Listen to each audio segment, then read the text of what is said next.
ஜம்மு காஷ்மீர் மாநிலத்தில் தற்போது குளிர்காலம் தொடங்கிய நிலையில் பறவைகளுக்கும் சொர்க்கபுரியாக திகழ்கிறது கரானா பகுதி.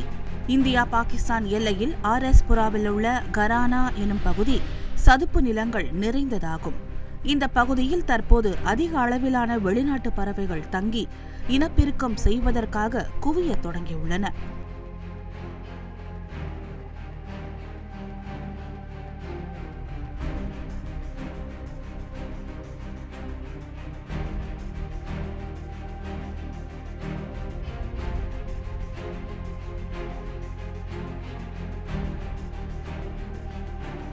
சைபீரியாவில் இருந்து மத்திய ஆசிய பகுதி நோக்கி பறந்து வரும் இந்த பறவைகள் ஜம்மு காஷ்மீரில் குளிர்காலம் தொடங்கியதும் இந்த கரானா பகுதியில் இளைப்பாறத் தொடங்குகின்றன. பின்னர் அதே பகுதியில் தங்கி இனப்பெருக்கம் செய்வதையும் வழக்கமாக்கிக் கொள்கின்றன. அந்த வகையில் உலக அளவில் 151 பறவை இனங்கள் கரானா பகுதியில் தங்கியுள்ளன.